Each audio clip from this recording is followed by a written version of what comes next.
Good morning. Today we're taking you inside a legal battle that could have ripple effects across the entire U.S. economy, from the boardrooms of major corporations to the wallets of everyday Americans.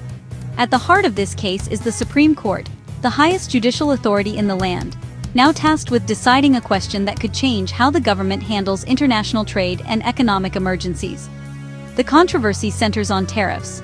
Those are taxes placed on goods brought into the country from abroad. These particular tariffs were imposed by former President Trump, and they've affected a huge range of products, from electronics to clothing to industrial materials. The key legal question is whether the president actually had the authority to impose these tariffs under a law called the International Emergency Economic Powers Act, or IEEPA. This act was designed to give the president special powers during a national emergency, but using it to levy tariffs is something that's never been done before.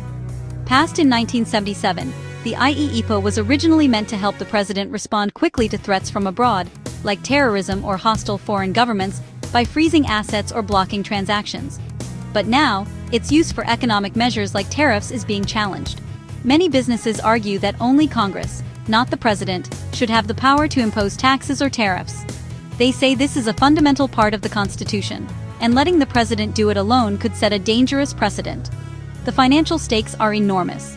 If the Supreme Court rules against the government, American companies could get back as much as $150 billion in tariffs they've already paid. That's money that could be reinvested in jobs, innovation, or passed on to consumers. Such a decision would be a huge win for businesses, but it would also create a massive budget challenge for the government, which has already spent much of that money. In November, the justices heard passionate arguments from both sides. The questions they asked revealed deep concerns about the limits of presidential power and the balance between the executive and legislative branches. The outcome of this case will reach far beyond Washington, D.C. It will affect government finances, the way businesses operate, and even the prices that consumers pay for everyday goods. Billions of dollars are at stake, but so are the rules that define presidential authority in times of crisis. The Supreme Court's decision could reshape the balance of power for years to come. So, what are these tariffs? They're extra fees on foreign goods, making imports more expensive and American products more competitive. President Trump used tariffs as a tool to address trade deficits and combat illegal drug trafficking, declaring national emergencies to justify his actions under IEEPA. In 2025, he imposed tariffs on goods from China, Canada, and Mexico, aiming to pressure those countries and protect U.S. industries. This was a dramatic shift from decades of lowering tariffs and promoting free trade. Trump's approach was bold and controversial, tying tariffs to both economic and public health crises. Supporters saw it as protecting American jobs. Critics called it an overreach of presidential power. Now, the Supreme Court will decide if this strategy was legal. The outcome could redefine how future presidents use emergency powers in trade. The Supreme Court's decision could go two ways, each with huge consequences. If the court sides with the administration, the tariffs stay, and the president's emergency powers are confirmed. Businesses would get no refunds, and higher costs could continue to affect consumers. If the court rules against the administration, the tariffs are invalidated, and the government could owe $150 billion in refunds to importers. This would be a landmark limit on presidential power in trade. The government would face a logistical nightmare processing claims, and businesses would scramble to recover their money. Either way, the decision will set a precedent for how much authority presidents have over trade. Companies, consumers, and the government are all bracing for impact. The stakes are enormous, and the ripple effects will be felt nationwide. Everyone is waiting for the court's answer. If the tariffs are struck down, who actually gets the money back? The answer might surprise you. It's not foreign companies or overseas manufacturers, but American importers right here at home. These are the companies, ranging from massive corporations to small family-run businesses, that paid tariffs directly to U.S. Customs every time they brought goods into the country. They're the ones who shouldered the financial burden from day one. Think of retail giants like Costco, toy makers, electronics distributors, and food importers. Thousands of businesses, across nearly every industry, have been affected by these tariffs, often in ways that aren't visible to the average consumer. The refund wouldn't go to foreign manufacturers or exporters. Instead, it would be paid out to U.S. companies that bore the cost up front. often passing some of that expense along the supply chain. For many of these businesses, tariffs meant making tough choices. Either raise prices for customers, absorb the costs, and accept lower profits, or cut back on investments and hiring. A refund could be a lifeline, helping businesses recover from a year, or even years, of unexpected expenses. For some, it could mean the difference between staying afloat and shutting down. Many companies have kept meticulous records, tracking every dollar paid in tariffs, ready to file claims and reclaim what they're owed if the opportunity arises. For some, a refund is about survival, covering losses and paying off debts. For others, it's a rare chance to reinvest in their business, hire new employees, or expand operations. The process to claim these refunds will be complex, involving mountains of paperwork and careful review, but the potential payout is massive, potentially billions of dollars. The Supreme Court's decision could set off one of the largest refund events in U.S. history, reshaping the financial landscape for countless American businesses. Tension is high as both sides prepare for the court's decision. Businesses are hopeful but wary, expecting a tough fight to get their money back, even if they win. Many fear delays and bureaucratic hurdles from the government.